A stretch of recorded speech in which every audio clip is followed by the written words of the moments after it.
Hello friends, good evening. Welcome back to my channel once again. Friend, मैं इस video में Bihar state cooperative bank का assistant prelims और mains का syllabus के बारे में बात करने जा रहा हूँ।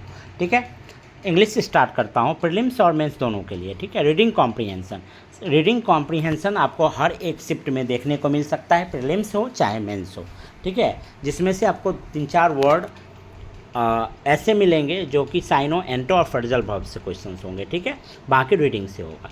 फिलर्स प्रीलिम्स में आपको सिंगल्स फिलर्स मिलेंगे और मेंस में आपको डबल फिलर्स भी मिल सकते हैं, लेकिन इस एग्ज़ाम का जो लेवल होता है उसके हिसाब से आपको सिंगल फिलर ही देखने को मिलने का चांसेस ज़्यादा है। ठीक है, रीअरेंजमेंट ऑफ सेंटेंसेस में क्या होगा कि अमूमन ABCDEF करके आपके पास 5 सेंटेंस होंगे। उसमें से आपका क्वेश्चंस में होगा कि A कौन सा होगा, B कौन सा होगा, C कौन सा होगा, यानी पहला, दूसरा, तीसरा, चौथा, पाँचवा सेंटेंस कौन सा होगा। उसके बाद वर्ड मिस स्पेल्ड से भी आपके पास क्वेश्चंस होगा, जिसमें कि 5 एक सेंटेंसेज होगा। एक सेंटेंसेज में 5 वर्ड होंगे, 5 वर्ड में 4 सही होंगे, 1 गलत होगा। उसी गलत वर्ड को आपको चुनना होगा। ठीक है, वर्ड रीअरेंजमेंट, एक सेंटेंस दिया होगा, सेंटेंस में क्या करेगा कि आगे पीछे करके वर्ड दिया रहेगा। ठीक है, यानी उसका जो पोजीशन है वो सही नहीं होगा, उस पोजीशन को आपको रीअरेंज करना होगा। ठीक है, इससे 5 क्वेश्चंस होगा।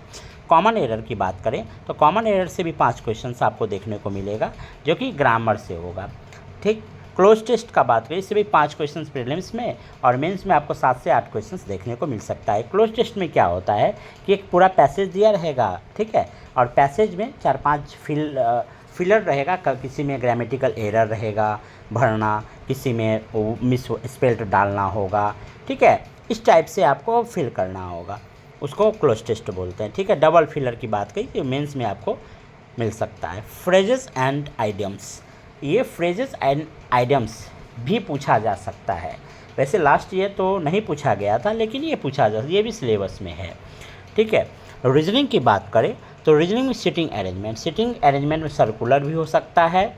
उसके बाद फिर स्क्वायर बेस्ड भी हो सकता है। ठीक है, पजल्स की बात करें तो पजल्स में फ्लोर बेस्ड भी हो सकता है। उसके बाद फिर जनवरी, फरवरी, मार्च रहेगा। मार्च में 2 स्टोरी पढ़ रहा है या लिख रहा है, दोनों का डेट अलग अलग है। इस टाइप का भी पजल आपको देखने को मिल सकता है। ठीक है, और सिटिंग अरेंजमेंट भी प्रीलिम्स में सिंगल और मेंस में आपको डबल वेरिएबल्स देखने को मिल सकता है। ठीक है, डायरेक्शन से भी 2 से 3 क्वेश्चंस रहता है। ब्लड रिलेशन से 2-3 क्वेश्चंस रहेगा। सिलोलिज्म से 5 क्वेश्चन डेफिनेटली रहता है। कोडिंग डिकोडिंग से भी 5 क्वेश्चंस रहता है।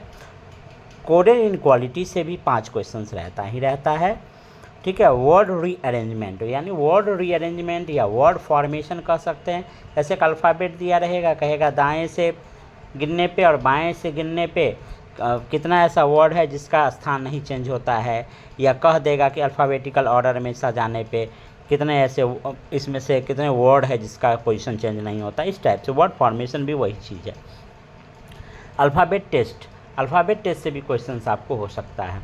ठीक है, उसके बाद सीरीज़ में रहेगा कि AB, उसके बाद हैश दे देगा, पॉइंट दे देगा, स्टार दे देगा। उसके बाद फिर क्वेश्चन पूछेगा कि बाएं से 13वां और दाएं से 14वां, यानी उसको ऑर्डर एंड रैंकिंग के रूप में भी आप कह सकते हैं। ठीक है, ऑड एंड ऑड।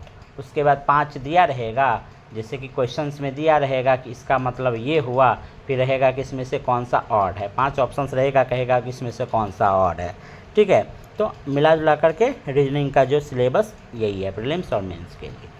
ठीक है, उसका मैथ्स की बात करें तो मैथ्स में प्रीलिम्स में सिंप्लीफिकेशन आपको 10 से 12 देखने को मिल सकता है। मेंस में सिंप्लीफिकेशन की जगह पे आपको प्रोटेंशन देखने को मिलेगा। सीरीज से 5 क्वेश्चंस रहेगा, प्रीलिम्स हो चाहे मेंस हो। क्वाड्रेटिक इक्वेशन से भी 5 क्वेश्चंस होता है निश्चित है।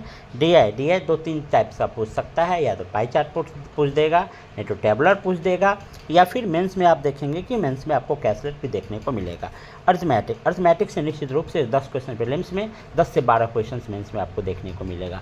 प्रीलिम्स में बात करें या मेंस में बात करें तो percentage, profit and loss, mensuration, उसके बाद फिर time and work, boat and stream, ETC जितने भी चैप्टर से सबसे 1-2 क्वेश्चन, SICI सबसे 1-2 क्वेश्चन आपको देखने को मिल सकता है। नेक्स्ट स्लाइड में मैं कंप्यूटर और GA के सिलेबस के बारे में बात करूँगा। ठीक है, यदि कंप्यूटर की बात करें तो बेसिक्स ऑफ कंप्यूटर आपसे पूछा जाएगा, हार्डवेयर और सॉफ्टवेयर से क्वेश्चंस रहेगा, विंडो ऑपरेटिंग सिस्टम से क्वेश्चन रहेगा, वायरस से क्वेश्चंस रहता है, हिस्ट्री ऑफ कंप्यूटर से क्वेश्चन रहेगा, MS ऑफिस में MS word, MS excel, PowerPoint सबसे क्वेश्चंस रहेगा, इंटरनेट से क्वेश्चन रहता है, नेटवर्किंग से क्वेश्चन रहेगा, सिक्योरिटी टूल से रहेगा, मालवेयर या इस सबसे क्वेश्चन से भी रहेगा, मालवेयर ETC जितने भी सिक्योरिटी टूल्स है सबसे question. New updates in technology में यदि न्यू अपडेट्स आ रहा है कंप्यूटर में तो उससे भी आपसे क्वेश्चन पूछा जा सकता है, ठीक है। उसके बाद करंट अफेयर्स GA का बात करें तो इसमें करंट अफेयर्स नेशनल और इंटरनेशनल लेवल पे हो सकता है, ठीक है। बिहार स्टैटिक GK आपसे पूछा जाएगा इसमें।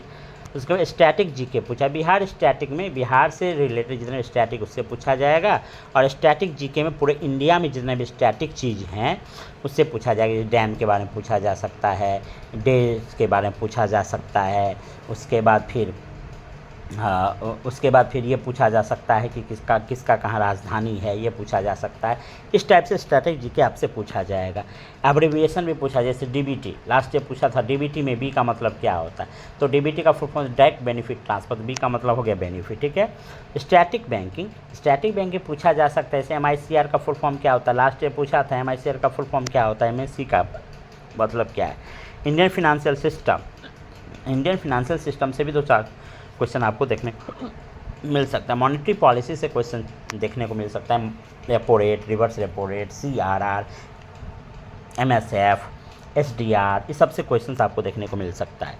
आपको यदि अच्छा मार्क्स लाना है तो अब 6 महीना का बाद चला गया, ज़माना चला गया, मिनिमम आपको 1 साल का करंट अफेयर्स आपको अच्छे से करके जाना होगा, तभी आप दूसरों से ज़्यादा अच्छा मार्क्स ला सकते हैं, ठीक है। अच्छा करना हो तो 1 साल का करंट अफेयर्स आपको कवर करना ही करना होगा। आई होप आप लोग अच्छे समझ गए होंगे। कहीं भी किसी भी तरह का कोई डाउट होगा तो आप कमेंट सेक्शन में आप लोग पूछ सकते हैं।